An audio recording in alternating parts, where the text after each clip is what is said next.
নমস্কাৰ স্বাগতম জনাইছো আপুনি চাই আছে বিয়লিৰ হেডলাইন্স ষ্টুডিঅত মই জয়ন্ত মাধৱ গোস্বামী লকডাউন চলি থকাৰ সময়ত অসমৰ মুখ্যমন্ত্ৰী জালুকবাৰীস্থিত ৰাজ্যিক নাৰী গৃহত উপস্থিত হয় আৰু খবৰ লয় নাৰী গৃহত থকা মহিলা আৰু ছাত্ৰীসকলৰ সমাজ কল্যাণ বিভাগে পৰিচালনা কৰা অসমৰ প্ৰতিটো নাৰী গৃহতে সকলো ধৰণৰ সা-সুবিধা প্ৰদান কৰিবলৈ দিয়া হয় নিৰ্দেশ জালুকবাৰী ৰাজ্যিক নাৰী গৃহত ৭৭ গৰাকী ছাত্ৰী আৰু মহিলাৰ লগতে ৬০ গৰাকী কৰ্মচাৰী আছে নাৰী গৃহত থকা ছাত্ৰী আৰু মহিলাসকলক পুষ্টিকৰ খাদ্যৰ লগতে মাস্ক হেণ্ড স্যানিটাইজাৰ বিতৰণ কৰে মুখ্যমন্ত্ৰী সৰ্বানন্দ সোণোৱালে লকডাউন চলি থকাৰ সময়তে অসমৰ মুখ্যমন্ত্ৰী গৰাকী উপস্থিত হয় জালুকবাৰীস্থিত ৰাজ্যিক নাৰী গৃহত আৰু তেওঁ খবৰ লয় নাৰী গৃহত থকা মহিলা আৰু ছাত্ৰীসকলৰ সমাজ কল্যাণ বিভাগে পৰিচালনা কৰা অসমৰ প্ৰতিটো নাৰী গৃহতে সকলো ধৰণৰ সা-সুবিধা প্ৰদান কৰিবলৈ মুখ্যমন্ত্ৰী গৰাকীয়ে নিৰ্দেশ দিয়ে জালুকবাৰী ৰাজ্যিক নাৰী গৃহত ৭৭ গৰাকী ছাত্ৰী আৰু মহিলাৰ লগতে ৬০ গৰাকী কৰ্মচাৰী আছে নাৰী গৃহত থকা ছাত্ৰী আৰু মহিলাসকলক পুষ্টিকৰ খাদ্যৰ লগতে মাস্ক আৰু হেণ্ড স্যানিটাইজাৰ বিতৰণ কৰিলে মুখ্যমন্ত্ৰী সোণোৱালে তেখেতসকলৰ অৱস্থা বুজ ল'বলৈ আহিলোঁ এই লকডাউন সময়ত তেখেতসকলে কেনেধৰণে কিবা অসুবিধাৰ সন্মুখীন হৈছে নেকি আৰু ইয়াত যিহেতু সমাজ কল্যাণ বিভাগে এই গোটেই ষ্টেট হোমটো চোৱা চিতা কৰে গতিকে আমাৰ ছাত্ৰ ছাত্ৰীসকলৰ লগতে অন্যান্যসকলৰ স্বাস্থ্য পৰীক্ষা কৰি থকা হৈছে নে নাই আৰু তেখেতসকলক খোৱা বোৱাৰ প্ৰতি কেনেধৰণে যত্ন লোৱা হৈছে আৰু আমাৰ যিসকল ছাত্ৰ ছাত্ৰী বা অন্যান্য ভকেশ্যনেল ট্ৰেইনিং কৰা তেখেতসকলে এই কেম্পাছৰ ভিতৰতে থাকি কেনেধৰণে অধ্যয়নবিলাক চলাই গৈছে শিক্ষাদান দিয়াৰ ক্ষেত্ৰতো আমাৰ বিভাগে কেনেধৰণৰ উদ্যোগ লৈছে এই গোটেই কথাবিলাক আজি বুজ ল'বলৈ আহিলোঁ ব্ৰেকিং নিউজ তলাবন্ধৰ মাজতে কৰিমগঞ্জত বাংলাদেশীৰ প্ৰৱেশ সীমান্তৰ কুছিয়াৰা নৈত সাঁতুৰি কৰিমগঞ্জত প্ৰৱেশ কৰে এজন বাংলাদেশী নাগৰিক কৰিমগঞ্জৰ দাসপট্টিত প্ৰৱেশ কৰিছিল বাংলাদেশী নাগৰিকজনে আৰু স্থানীয় ৰাইজৰ তৎপৰতাত আটক কৰা হয় বাংলাদেশী নাগৰিকজনক আৰু তাৰ পিছত বাংলাদেশী নাগৰিকজনক বিএছএফক গতাই দিয়ে ৰাইজে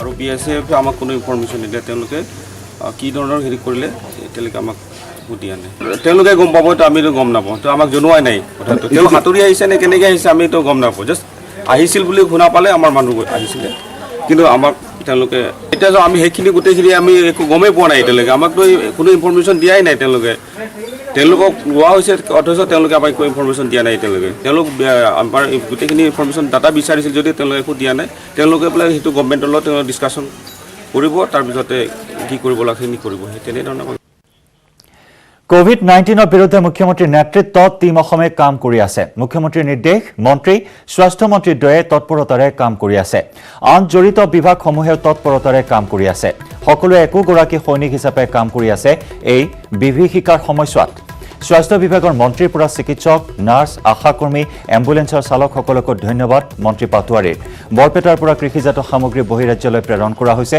চাৰ্টাৰ্ড প্লেনেৰে বহিৰাজ্যলৈ পাচলি প্ৰেৰণ কৰা হৈছে জনতা ভৱনত আজি এক সংবাদ মেলত এই বিষয়ে মন্তব্য কৰে মন্ত্ৰী চন্দ্ৰমোহন পাটোৱাৰীয়ে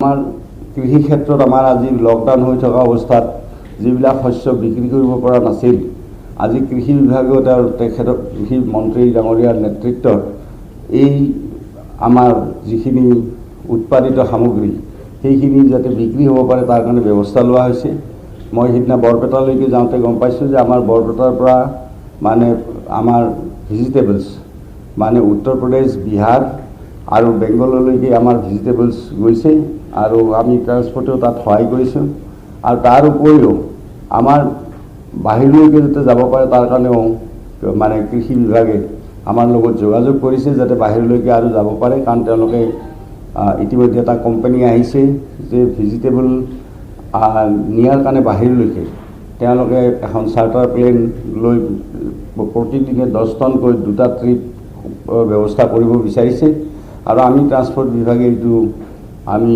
আমাৰ কাষ্টমছ ডিপাৰ্টমেণ্ট আৰু আমাৰ এভিয়েশ্যন চিভিল এভিয়েশ্যন ডিপাৰ্টমেণ্টৰ লগত আমি কথা পাতিছোঁ দ্বিবেদী ডাঙৰীয়া আছিল সিদিনা গতিকে সেই কথাটো চলি আছে যাতে অসমৰ কৃষকৰ সামগ্ৰী যাতে নষ্ট নহয় গতিকে এই সংক্ৰান্তত ব্যৱস্থা গ্ৰহণ কৰি থকা হৈছে আৰু মুখ্যমন্ত্ৰী ডাঙৰীয়াই প্ৰতিদিনে এই গোটেই কথাবিলাক তদাৰক কৰি আছে।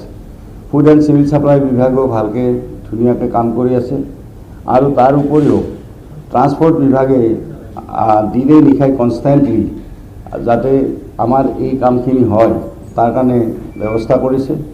আৰু 22 তাৰিখে যেতিয়া আমাৰ প্ৰথমতে আমাৰ জনতা সান্ধ্য আইন যেতিয়া প্ৰধানমন্ত্ৰী ডাঙৰীয়া আহ্বানক্ৰমে হৈছিল সেইদিনা প্ৰাইভেট বাছসমূহ বন্ধ কৰি মানে সকলো বন্ধ আছিল। তাৰ পৰৱৰ্তী দিনত প্ৰাইভেট বাছ অপাৰেটৰসকলে তেওঁলোকৰ বাছ বন্ধ কৰি দিয়া হৈছিল।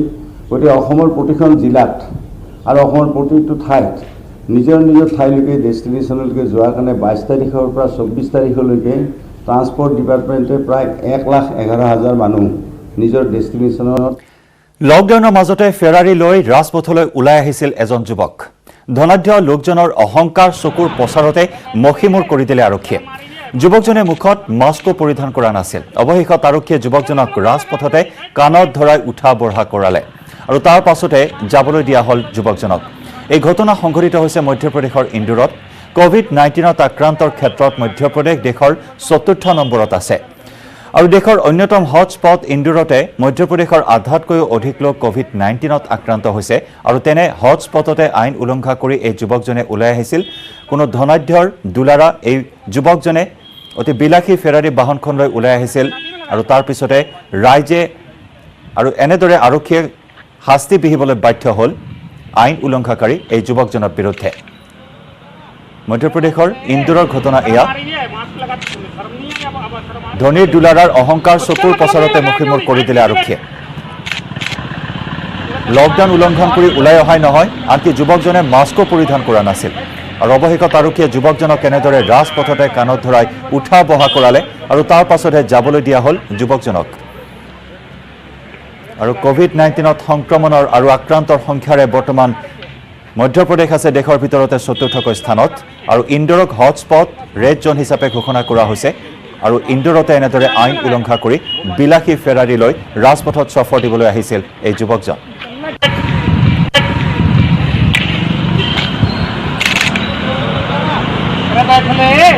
शर्म आ रही है, मास्क लगा शर्म नहीं है, अब शर्म आ रही है बेटे, उसका मतलब नहीं लगाया क्यों नहीं, बैठ नीचे बैठ, तेरा चश्मा है तेरा वो हाथ करता जब तुम मास्क लगाता अबे बैठ बैठ जो उधर मुझे नीचे लगा रहा था कभी चौथरे तक मैं नहीं बोलता हूँ छोड़ूंगा बस बच्चा निकल के नहीं छोड़ूंगा पूरा बैठ ले शर्म आ रही है, उसका मतलब नहीं है। तेरे पास मास्क नहीं है क्या? मास्क है, मास्क तो उसमें क्या साथ में लगाएगा? वो बात नहीं सर, तो दूसरी गाड़ी है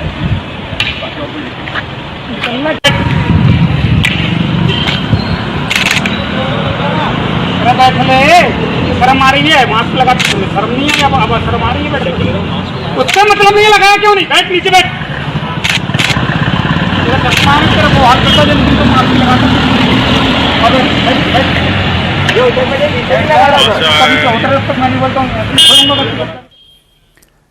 কৰোনা ভাইৰাছক প্ৰতিহত কৰিবলৈ চৰকাৰে বাৰম্বাৰ সজাগ কৰি দিয়াৰ পাছতো যেন সজাগ হোৱা নাই একাংশ লোক। লকডাউন ভংগ কৰি হাওৰা ঘাটত ওলাই আহিল শ শ লোক আৰু মাস্ক নিপিন্ধাকৈ বজাৰ কৰিবলৈ ওলাই আহিছে একাংশ লোক। মাস্ক নিপিন্ধাকৈ বজাৰ কৰিবলৈ অহা লোকসকলক বস্তু নিদিবলৈ দোকানীসকলক সকীয়াই দিছে আৰক্ষীয়ে। আনহাতে ৰাজহুৱা স্থানত থু খেকাৰ পেলোৱা লোককো শাস্তি বিহিছে হাওৰা ঘাট আৰক্ষীয়ে।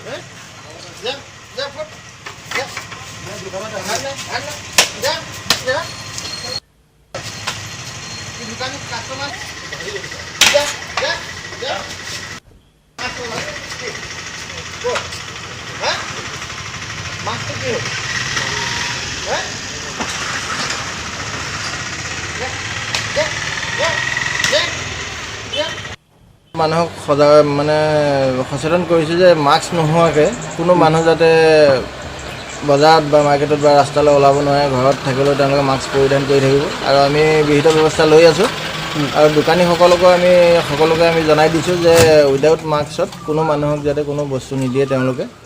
তাৰ কাৰণে আৰু যোনেই সেইটো ব্যৱস্থা কৰে বা কোনোবাই বস্তু বাহিনী মাস্ক উইদাউট মাস্কত যদি কাৰোবাক দিয়ে তেতিয়াহ'লে তেওঁলোকৰ দোকানীৰ ওপৰতো আমি ব্যৱস্থা লোৱাৰ ল'ম বুলি আমি তেওঁলোকক আমি সকলোকে মানে হাৰাঘাটত বজাৰ হেৰি কৰি আহিলে মাস্ক কম্পালচৰি কম্পালচৰি মাস্ক মানে বাহিৰত ওলালে মাস্ক পিন্ধিবই লাগিব আৰু নিপিন্ধা লোকক আমি আইনগত ব্যৱস্থা লৈ আছোঁ নাজিৰাত ড্ৰাগছ সহ 2জন যুৱকক আটক নম্বৰ প্লেটবিহীন এখন মটৰচাইকেল সহ 2 ড্ৰাগছ সৰবৰাহকাৰীক আটক কৰা হয় আটকাধীন 2 যুৱক ক্ৰমে ধ্ৰুৱজ্যোতি কলিতা আৰু ভাইটি দলে ডিব্ৰুগড়ৰ পৰা নাজিৰালৈ ব্ৰাউন চুগাৰ লৈ আহিছিল যুৱক দুজনে নাজিৰাত ড্ৰাগছ সহ 2জন যুৱকক আটক কৰা হৈছে নম্বৰ প্লেটবিহীন এখন মটৰচাইকেল সহ 2 ড্ৰাগছ সৰবৰাহকাৰীক আটক কৰা হৈছে লকডাউন চৌদিশে কটকটীয়া নিৰাপত্তা ব্যৱস্থা কিন্তু তাৰ মাজতেই ড্ৰাগছৰ সৰবৰাহ অব্যাহত ৰাখিছে একাংশ দুষ্ট চক্ৰই আৰু তেনে দুষ্ট চক্ৰৰ 2 যুৱক বৰ্তমান আৰক্ষীৰ জালত পৰিছে আটকাধীন 2 যুৱক হৈছে ধ্ৰুৱজ্যোতি কলিতা আৰু ভাইটি দলে ডিব্ৰুগড়ৰ পৰা নাজিৰালৈ ব্ৰাউন চুগাৰ লৈ আহিছিল যুৱক দুজনে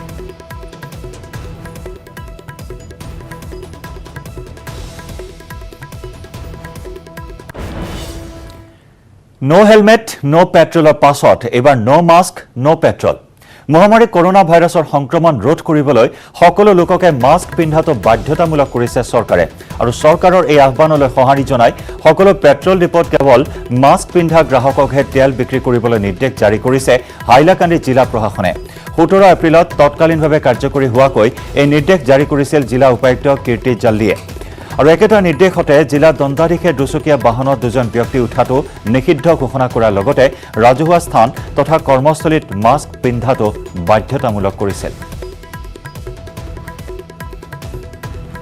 মাস্ক ইউজ করার ব্যাপারে আমরা যে পদক্ষেপ নিয়েছি হ্যাঁ আমরা পেট্রোল পাম্প সর্বদাই কাস্টমার এসে থাকে তার জন্য সবাই যাতে মাস্ক ব্যবহার করে তার জন্য আমরা এখানে লিখে দিয়েছি যে নো মাস্ক নো ফুয়েল মাস্ক ইউজ করার ফলে সবাই যাতে সুস্থ থাকে ভালো থাকে তার জন্য আমরা যথাসাধ্য চেষ্টা করে যাচ্ছি ৰবিবাৰ জনাও মহামাৰী কৰোনা ভাইৰাছৰ আপডেট বিশ্বজুৰি 2 লাখৰ ঘৰ অতিক্ৰম কৰিলে কোভিড-19ত মৃত্যুৰ সংখ্যাই ইফালে কৰোনা ভাইৰাছত আক্ৰান্ত হৈ এই পৰ্যন্ত মৃত্যু হৈছে মুঠ 2,03,289 গৰাকী লোক আৰু বিশ্বজুৰি কৰোনাত আক্ৰান্ত হৈছে 29,21,201 লোক এই পৰ্যন্ত আৰোগ্য লাভ কৰিছে 8,36,970 গৰাকী কৰোনা আক্ৰান্তই ইফালে 7খন দেশত কৰোনা আক্ৰান্তৰ সংখ্যা অতিক্ৰম কৰিছে লাখৰ ঘৰ সৰ্বাধিক আমেৰিকা যুক্তৰাষ্ট্ৰত আক্ৰান্ত হৈছে 9,60,896 গৰাকী লোক আমেৰিকাত মৃত্যু হৈছে 54,265 জন কৰোনা আক্ৰান্ত লোকৰ স্পেইনত 2,23,759 গৰাকী লোক কৰোনা ভাইৰাছত আক্ৰান্ত হোৱাৰ বিপৰীতে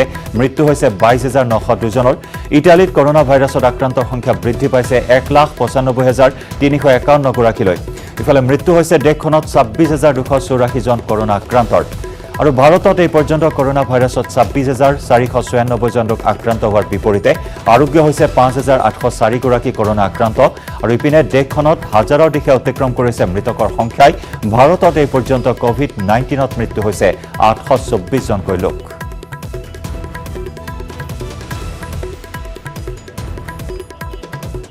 আৰু পৰৱৰ্তী অংশলৈ যোৱাৰ পূৰ্বে বিয়লিৰ হেডলাইনছত সময় হৈছে এটি চমু বাণিজ্যিক বিৰতি লকডাউনৰ বাবে 1.5 মাহে মাতৃৰ বুকুৰ উমৰ পৰা বঞ্চিত হৈ আছে এটি 1.5 বছৰীয়া শিশু কৰ্মসূত্ৰে শিশুটিৰ পিতৃ সৌৰভ ডেকা গোৱাত আছিল ভগ্নীৰ বিয়াৰ বাবে পৰিয়ালসহ বাইহাটা চাৰিআলিৰ বোৰকাৰ ঘৰলৈ আহিছিল সৌৰভ ডেকা কিন্তু কৰোনাই মহামাৰী ৰূপ ধাৰণ কৰাৰ বাবে শিশুটিক ককা আইতাকৰ ওচৰত থৈ এসপ্তাহৰ বাবে ভাড়া ঘৰত থকা বস্তু বাহানি আনিবলৈ পত্নীৰ সৈতে গোৱালৈ গৈছিল শিশুটিৰ পিতৃ আৰু তেনে সময়তে চৰকাৰে লকডাউন ঘোষণা কৰাত মুম্বাইতে আবদ্ধ হৈ থাকিবলগীয়া হয় শিশুটিৰ পিতৃৰ মাতৃ যাৰ বাবে এতিয়া 1.5 মাহে মাতৃৰ বুকুৰ উমৰ পৰা বঞ্চিত হৈ আছে এই কণমানিটি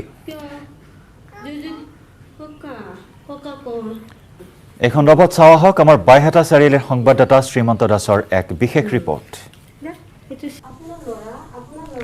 হয় কোভিড-19 যাৰ বাবে সমগ্ৰ দেশজুৰি ঘোষিত হৈছে লকডাউন আৰু লকডাউন এতিয়া পাইছে দ্বিতীয় পৰ্যায় আৰু এই লকডাউনৰ সময়তে বাইহাটা চাৰিআলিৰ বৰকাত এক দেখিবলৈ পোৱা গৈছে এটি কণমানি শিশুৰ এক কৰুণ কাহিনী 1.5 বছৰীয়া এই কণমানি শিশুটি যিগৰাকী শিশুই এতিয়া মাক দেউতাকৰ পৰা আঁতৰত থাকি ককা আইতাকৰ লগত থাকিবলগীয়া হৈছে যি সময়ত শিশুক দৰকাৰ মাতৃৰ বুকুৰুম কিন্তু সেই মুহূৰ্তত সেই সময়ত সেই কণমানি শিশুটিয়ে এতিয়া দিন অতিবাহিত কৰিছে ককা আইতাকৰ লগত খেল ধেমালি কৰি আৰু কিহৰ কাৰণে মাক দেউতাকৰ পৰা এই কণমানি শিশুটি এই 1.5 বছৰীয়া শিশুটি মাতৃৰ বুকুৰ উমৰ পৰা আঁতৰত থাকিবলগীয়া হ'ল এই বিষয়ে মই জানিম কিহৰ কাৰণে মানে মোৰ ল'ৰাজনে গোৱাত এটা প্ৰাইভেট কোম্পানীত কাম কৰিছিলে, কিন্তু যিটো কোম্পানীত কাম কৰিছে অৰ্থাৎ কোম্পানীৰ টকা পইচাৰে তাত তেনেকুৱাকৈ তেওঁলোকে ফেমিলি জীৱন নিৰ্বাহ কৰিব নোৱাৰে, খুব কম টকা পইচা দিয়ে। সেইকাৰণে তেওঁলোকক বহুদিন আগতেই কোম্পানীৰ কাম এৰি আহিব কৈছিলোঁ, কাৰণ ইয়াতো যথেষ্ট কোম্পানী আছে, ইয়াতে কোম্পানীত কাম দিম বুলি মই মানে এটা হেৰি কৰিছিলোঁ বিচাৰি। ইতিমধ্যে মোৰ ছোৱালীৰ বিয়াত তেওঁলোক তেনেকৈ অহাৰ কথা আছিল যদিও কোম্পানীৰ কাম বাদ দি দৌৰা দৌৰিকৈ আহিব লগা হোৱাৰ কাৰণে ছোৱালীজনীৰ বিয়াত অহাৰ সময়ত কামটো এৰি দি মানে যি ঠাইত ভাড়াঘৰত আছিলে সেই ভাড়াঘৰ এৰি দি ভাড়া তাৰা আদায় দি আহিব নোৱাৰাত তেওঁলোকে বিয়াৰ পিছত সেই ভাড়াঘৰৰ বস্তু আনিবৰ কাৰণে গুচি গ'ল। কেইদিনৰ কাৰণে গৈছিল? এই অতি অলপ দিনৰ ভিতৰতে কেৱল সেই ভাড়াঘৰৰ বস্তুখিনি লৈ আহিব লাগে আৰু সেইকাৰণে এই ছোৱালীজনী কষ্ট পাব বুলি, কাৰণ আহোঁতেও কষ্ট পাইছিলে, 3-4 দিন এই 18মহীয়া কেঁচুৱা তাত তেনেকুৱাকৈ ট্ৰেইনত আপ ডাউন কৰাটো সম্ভৱ নহয়। গতিকে অতি অলপ দিনৰ ভিতৰতে তেওঁলোকে বস্তুখিনি লৈ মানে ঘূৰি আহোঁ বুলি গৈছিলে। তাৰপিছতে কি লকডাউন ঘোষণা হ'ল? ইতিমধ্যে তেওঁলোকে LTT ৰেলৱে ষ্টেচনত আহি ট্ৰেইনৰ বাবে অপেক্ষা কৰি থকা সময়তে লকডাউন ঘোষণা হোৱাত তেওঁলোক তাত আবদ্ধ হৈ পৰিলে, কাৰণ পিছদিনাই ট্ৰেইন আছিলে। কিন্তু আগতে ট্ৰেইন বাতিল হ'ব বুলি কোনো এটা হেৰি হোৱা নাছিলে। 21 তাৰিখে বাতিল হ'ব বুলি গধূলি ঘোষণা কৰি আকৌ কৰ্মভূমি এক্সপ্ৰেছখন দুদিন পিছতে আহিব বুলি তাৰমানে হেৰি কৰিছিলে, টিকট দিছিলে। কিন্তু ৰাতি 11টা নহয় 6টা নে 7টা বজাত মানে ট্ৰেইনৰ মানে চলাচল সম্পূৰ্ণ বাতিল বুলি তেওঁলোকক একেবাৰে মানে প্লেটফৰ্মৰ পৰাই উলিয়াই দিলে। তাৰপিছত ক'ত থাকিলে তেওঁলোকে? যেতিয়া প্লেটফৰ্মৰ পৰা তেনেকৈ উলিয়াই দিলে এইফালে বস্তু বাহানি, গতিকে তেওঁলোকে উপায় নাপায় কৰিলে কি ষ্টেচনৰ পৰা অলপ আঁতৰত এখন অভাৰব্ৰিজ আছে, ফ্লাইঅভাৰ ব্ৰিজ, সেই অভাৰব্ৰিজৰ তলত গৈ আশ্ৰয় ল'লে। সেই অভাৰব্ৰিজৰ তলত আশ্ৰয় লোৱাত তেওঁলোকৰ নগুৰ নাগতি দেখি তাৰে দয়াবান হৃদয়বান মানে মানৱদৰদী কুলি এজনে সিহঁতক নি পেলাই তাত তেনেকৈ সপ্তাহ থাকিলে। 2 দিন লগানি থকাৰ পিছত কিন্তু তাত তেনেকৈ সিহঁতে হেৰি কৰিছিল। এতিয়া ক'ত আছে? এতিয়া তাৰপিছত আমি অসম ভৱনৰ লগত যোগাযোগ কৰিব পৰাত অসম ভৱনৰ কমিশ্যনাৰ দেৱাশিষ ছাৰে, তেখেতক আমি কৃতজ্ঞতা জনাবই লাগিব, ধন্যবাদ দিবই লাগিব। তেখেতে তৎপৰতাৰে আমাৰ পৰা খবৰ পাই সিহঁতক সেই অভাৰব্ৰিজৰ তলৰ পৰা নি পেলাই এতিয়া অসম ভৱনত ৰাখিছে আৰু বৰ্তমান অসম ভৱনত আছে। কিবা খবৰ পাইছে নেকি? খবৰ মানে ফোনৰ জৰিয়তে খবৰ বাতৰি লৈ থাকোঁ আৰু দিনটোত এবাৰ আমি সিহঁতে ফোন কৰে, নহয় আমি ফোন কৰোঁ।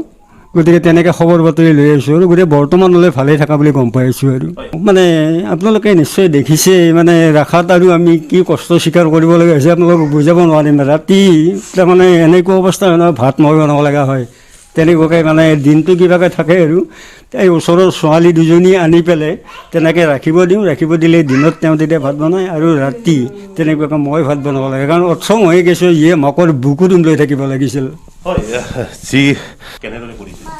মই মানে ৰাখিছোঁ আৰু উপায় নাই, বৰ কষ্ট হয়। তাই নামানে মানে মাকক লাগে, দেউতাকক লাগে, মানে তথাপিতো আৰু বহুত কষ্ট কৰি ৰাখি আছোঁ। এতিয়া চৰকাৰক মই এটাই আপোনালোকৰ জৰিয়তে অনুৰোধ কৰোঁ, বাবা আৰু মানে বোৱাৰীজনীক যাতে সোনকালে ব্যৱস্থা কৰি আনি দিয়ে। আৰু সেইটো মানে আপোনালোকক অনুৰোধ কৰিছোঁ, যেনেকৈ নহওক সোনকালে, অতি সোনকালে পাৰিলে আনি দিব। আৰু মানে তাইক মানে ৰাখিব বৰ কষ্ট পাইছোঁ আৰু মানে হেৰি কৰি, মাকক লাগে, ৰাতি নুশুৱে, মাকক বিচাৰি থাকে। এমাহ ধৰি তলাবন্ধৰ ফলত আৰ্থিক তথা খাদ্য সংকটত ভুগিছে বহু দিন হাজিৰা কৰা ব্যক্তিয়ে। খাদ্য সংকটত ভুগি পাচলি বিক্ৰী কৰিবলৈ বাধ্য হৈছে কাৰ্বি আংলঙৰ এগৰাকী বিশেষভাৱে সক্ষম যুৱকে। এখন হাতেৰে চাইকেল চলাই বকলীয়াঘাটৰ বিভিন্ন স্থানত শাক পাচলি বিক্ৰী কৰি ফুৰিছে দেউৰাম বৰদলৈ নামৰ যুৱকজনে। এখন হাতেৰে চাইকেল চলাই শাক পাচলি বিক্ৰী কৰা দেউৰামৰ নাই হাত আৰু ভৰিৰ আঙুলি। সোঁহাতৰ মাত্ৰ এটা আঙুলিৰে হেণ্ডেলত ধৰি দেউৰামে কোনোমতে চলাব পাৰে চাইকেলখন। বকলীয়াঘাটৰ 2 নম্বৰ উডালিৰ এইগৰাকী বিশেষভাৱে সক্ষম যুৱকে গৃহবন্দী ৰাইজৰ সহায়ৰ বাবে ঘৰে ঘৰে গৈ সুলভ মূল্যত বিক্ৰী কৰিছে বিভিন্ন শাক পাচলি। কিন্তু সংকটৰ সময়ত কোনো ধৰণৰ চৰকাৰী আঁচনিয়ে ঢুকি পোৱা নাই এইগৰাকী বিশেষভাৱে সক্ষম দেউৰামক। পেটৰ ভাত মুঠিৰ তাৰণাত এনেদৰেই জীৱন সংগ্ৰাম অব্যাহত ৰাখিছে দেউৰামে। বিপৰীতে আজি পৰ্যন্ত দেউৰামে পোৱা নাই কোনো চৰকাৰী সাহায্য। অসহায় আইতাক আৰু মামীয়েকৰ লগত একেলগে থাকি দিন পাৰ কৰা দেউৰামেই পোহপাল দিবলগীয়া হৈছে 3জনীয়া পৰিয়ালটিক। উল্লেখযোগ্য যে প্ৰায় 20 বছৰ পূৰ্বে ট্ৰান্সফৰ্মাৰত বিদ্যুৎস্পৃষ্ট হৈ শৰীৰৰ অধিকাংশ অংগ কাটি পেলাবলগীয়া হৈছিল দেউৰাম বৰদলৈৰ। মোৰতো প্ৰায় 4 বছৰ বয়সতে 22-24 বছৰমান হ'ল কাৰেণ্টৰ লাগিছিলে ট্ৰেন্সফৰ্মাৰ। লকডাউনৰ সময়ছোৱাত এতিয়া মোৰ চলা ফুৰা দিগদাৰ হৈছে, অলপমান চব্জি কিবাকিবি পাচলি শাক পাচলি ঘৰে ঘৰে দি আছোঁ, বিক্ৰী কৰি আছোঁ, এইখিনিয়ে কৰি আছোঁ। ক'ত ক'ত বেচাই এনে গৈ পেলাই? মই চব গাঁৱে গাঁৱে। তোলা বন্ধৰ আজি 33 দিন আৰু তোলা বন্ধৰ মাজতে প্ৰধানমন্ত্ৰী নৰেন্দ্ৰ মোদীয়ে আজি মন কী বাত অনুষ্ঠানত ভাগ লয়। আজি সমগ্ৰ দেশ কৰোনাৰ বিৰুদ্ধে যুঁজিছে। মন কী বাতৰ জৰিয়তে দেশবাসীক আজি পুনৰ সম্বোধন প্ৰধানমন্ত্ৰী মোদীৰ। ভাৰতৰ এই যুঁজ ঐক্যবদ্ধ যুঁজ। কোনোৱে মাস্ক বনাইছে, কোনোৱে দুখীয়াৰ মাজত বিতৰণ কৰিছে খাদ্য, ইজনে সিজনক কৰিছে সহায়। এয়াই হৈছে কৰোনাৰ বিৰুদ্ধে ভাৰতৰ যুঁজ।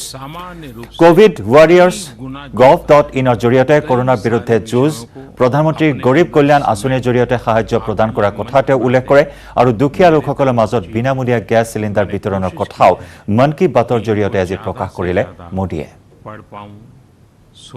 मेरे प्यारे देशवासियों, नमस्कार। आप सब लॉकडाउन में इस मन की बात को सुन रहे हैं।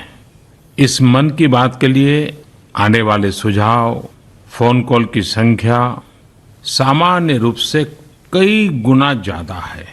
कई सारे विषयों को अपने अंदर समेट आपकी यह मन की बातें मेरे तक पहुंची हैं। मैंने कोशिश की है कि इनको ज्यादा से ज्यादा पढ़ पाऊं, सुन पाऊं। आपकी बातों से कई ऐसे पहलू जानने को मिले हैं जिन पर इस आपाधापी में ध्यान ही नहीं जाता है। मेरा मन करता है कि युद्ध के बीच हो रही इस मन की बात में उन्हीं कुछ पहलुओं को आप सभी देशवासियों के साथ बांटूं। साथियों, भारत की कोरोना के खिलाफ लड़ाई सही मायने में पीपल ड्रिवन है। भारत में कोरोना के खिलाफ लड़ाई जनता लड़ रही है, आप लड़ रहे हैं। जनता के साथ मिलकर शासन प्रशासन लड़ रहा है। भारत जैसा विशाल देश जो विकास के लिए प्रयत्नशील है, गरीबी से निर्णायक लड़ाई लड़ रहा है। उसके पास कोरोना से लड़ने और जीतने का यही एक तरीका है और हम भाग्यशाली हैं कि आज पूरा देश का हर नागरिक जन जन इस लड़ाई का सिपाही है, लड़ाई का नेतृत्व कर रहा है। आप कहीं भी नजर डालिए, आपको एहसास हो जाएगा कि भारत की लड़ाई पीपल ड्रिवन है। जब पूरा विश्व इस महामारी के संकट से जूझ रहा है, भविष्य में जब इसकी चर्चा होगी, उसकी तौर तरीकों की चर्चा होगी, मुझे विश्वास है कि भारत की ये पीपल ड्रिवन लड़ाई इसकी जरूर चर्चा होगी। লকডাউনৰ মাজতে কাগজ কলৰ কৰ্মচাৰীলৈ এটা ভাল খবৰ। কৰ্মচাৰীৰ ভৱিষ্য নিধিৰ ধন মোকলাই দিবলৈ চৰকাৰক নিৰ্দেশ উচ্চতম ন্যায়ালয়ৰ। নগাঁও আৰু কাছাৰ কাগজ কলৰ প্ৰায় 1200 কৰ্মচাৰীৰ ভৱিষ্য নিধিৰ 20% ধন এসপ্তাহৰ ভিতৰত মোকলাই দিবলৈ চৰকাৰক নিৰ্দেশ দিছে উচ্চতম ন্যায়ালয়ে। আনহাতে চলিত বৰ্ষৰ 20 মেৰ ভিতৰত কল দুটাৰ কৰ্মচাৰীৰ সকলো অনাদায় ধন মোকলাই দিবলৈও কেন্দ্ৰীয় চৰকাৰক নিৰ্দেশ দিয়ে ন্যায়ালয়ে। কৰ্মচাৰীসকলৰ দুৰ্দশাৰ প্ৰতি লক্ষ্য ৰাখি লকডাউনৰ মাজতো ভিডিঅ' কনফাৰেন্সিঙৰ জৰিয়তে শুনানি গ্ৰহণ কৰি এই নিৰ্দেশনা জাৰি কৰে দেশৰ সৰ্বোচ্চ ন্যায়ালয়ে। ন্যায়ালয়ৰ এই নিৰ্দেশনাই আশাৰ ৰেঙনি কঢ়িয়াই আনিছে জাগিৰোড আৰু কাছাৰ কাগজ কলৰ কৰ্মচাৰীসকলৰ মাজত। উল্লেখযোগ্য যে বিগত প্ৰায় 40 মাহ ধৰি বন্ধ হৈ আছে জাগিৰোডৰ নগাঁও কাগজ কল আৰু তেতিয়াৰে পৰা প্ৰাপ্য দৰমহাৰ পৰা বঞ্চিত হৈ আহিছে কলটোৰ কৰ্মচাৰীসকল। নিশ্চিতভাৱে সকাহ লাভ কৰিছে কাগজ কল দুটাৰ কৰ্মচাৰীসকলে। মাহৰ পিছত মাহ, বছৰৰ পিছত বছৰ ধৰি প্ৰাপ্যৰ পৰা বঞ্চিত হৈ পানী ঢা নচৰা অৱস্থাৰ সৃষ্টি হৈছিল কৰ্মচাৰীসকলৰ আৰু উচ্চতম ন্যায়ালয়ৰ গুৰুত্বপূৰ্ণ নিৰ্দেশনা চৰকাৰলৈ অতি শীঘ্ৰেই ভৱিষ্য নিধিৰ ধন 20% মোকলাই দিবলৈ নিৰ্দেশ দিয়া হৈছে আৰু 40 মাহ ধৰি যি প্ৰাপ্যৰ পৰা বঞ্চিত হৈ আছে সমুদায় ধন আদায় দিবলৈ চৰকাৰক নিৰ্দেশ সৰ্বোচ্চ ন্যায়ালয়ৰ। দিল্লী হাইকোৰ্টৰ পৰা এটা আমি ন্যায় পাইছোঁ। নগাঁৱৰ কাছাৰ কাগজ কলৰ এমপ্লয়ীবিলাকে আমি ন্যায় পাইছোঁ। প্ৰথম পৰ্যায়ত তেখেতসকলে যোৱাকালি এটা শুনানি আছিলে।